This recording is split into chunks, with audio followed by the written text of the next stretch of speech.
The capacity for your gear can be a real pain to deal with in Warframe, but there are a few ways that you can expand and stretch that capacity. Let me tell you how. Heads up everybody, my name is SentinelGray and welcome to the channel. So in Warframe, each piece of gear, whether it be a gun, a blade, or an actual Warframe, have a certain limit or capacity. This capacity is used for slotting mods into whatever piece of gear you're using, and since most items have a max capacity of 30, it's really hard to slot the mods that you want, believe me. Luckily, there are a few things you can do to change that. The first and by far easiest thing that you can do is infuse your piece of gear with either a Orokin reactor or an Orokin catalyst.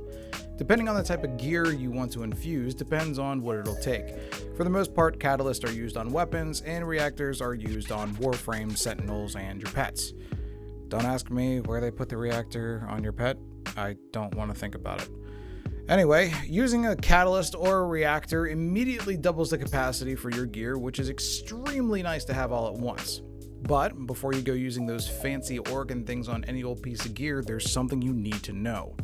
If you're watching this video, you're most likely new to Warframe. Because of that, you also probably don't have a lot of catalysts or reactors at your disposal. That means for a new player, and hell, even for some seasoned players, these things are hard to come by. So my suggestion for you is wait until you have a prime piece of gear that you love using. Since prime gear are more often than not the pinnacle of what a piece of gear can be, it's always better to infuse them with a catalyst or a reactor rather than the base model. As an example, let's just say you love the Bratton. Before you slot a catalyst into your base Bratton, see if you can get your hands on a Bratton Prime instead. See what I'm getting at? The other way you can help with your capacity is by matching polarities. I know it sounds weird, but just listen. Some pieces of gear have mod slots that are polarized, meaning that if you place a mod in that slot with the same polarity, it cuts the cost of that mod in half. It's kind of like a match 2 game. Now, if you happen to have a piece of gear that doesn't have any polarized mod slots, you can always do it yourself with an item called Forma. Forma are items that look like puzzle pieces. No joke. And they're likely more common than Orokin reactors or a catalyst, but still that probably doesn't mean you should just use them on anything. Like with reactors and catalysts, I suggest only using these on gear you'll want to use for a long time, and gear that's not the base version. And to give you an idea on what you can do with an almost fully polarized piece of gear, take a look at this thing my friend sent to me. All those slots except for one are polarized. So he was able to put all the mods he wanted on these Cronin Prime without an Orokin catalyst. Pretty freaking nuts, huh? As a heads up, you should know that you can only Forma or polarize a piece of gear when you raise it to its max level. Then, once you polarize it, you have to re-level that same piece of gear. It may sound like a huge pain in the ass, but it's honestly not that bad, and it really kind of puts it into perspective on if you're willing to spend a Forma to polarize it or not. Now, there is one other way to bump up your capacity, specifically on melee weapons and warframes.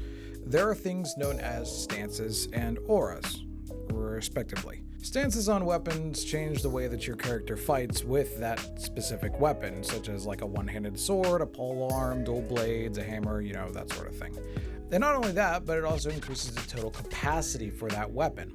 Equipping a stance on your weapon doesn't cost a single thing, luckily, and it's a free boost to your capacity, so why not do it if you have it? Usually weapons have a stance slot that's already polarized, so to get the most out of the capacity boost, you'll want to slot something of the same polarity. Now, if you don't have a stance of the same polarity, don't worry. When you slot a stance with a different polarity, it still raises your capacity, just not nearly as much, but keep that in mind. Auras are similar to stances, where you can add one for free to your Warframe. Matching the polarity gives you the same benefits that stances do, but the difference is that auras do things like increase your health, reduce damage, increase your shield's energy, whatever. Everything from stances applies here as far as polarity goes. Match the polarity, get a bigger boost. Don't match it, you still get a boost, but not as much. So what's important here? What should you focus on? Well, when using any melee or Warframe, you'll want to immediately mod them with a stance or aura, even if the polarity doesn't match. With that alone, you can increase your capacity, no problem. But what if you're using a gun? Sorry, but right now, you're stuck with the capacity you have. There's no stances or anything that boosts any capacity for gun other than the other things that I mentioned.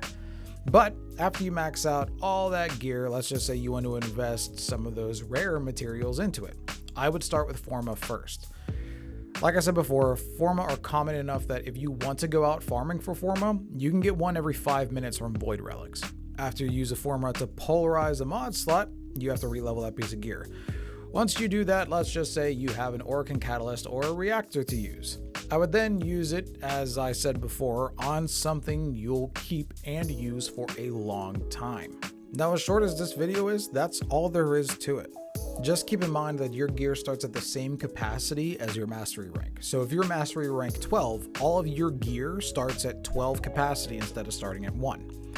But other than that, that's all I got for you. If this video helped you at all, be sure to leave a like and subscribe if you want to see more. If you have any questions about capacity that I maybe didn't cover, feel free to comment down below so we can talk about it. And if you're a fan of live content, I am live every Sunday, Tuesday, Thursday, and Saturday at 6 p.m. Eastern Standard Time on Twitch. I'll have a link for that in the description box below. Thank you all so much for watching. I really do appreciate it. I'll see you all next time. And remember, keep your heads up and be kind to each other. Bye now.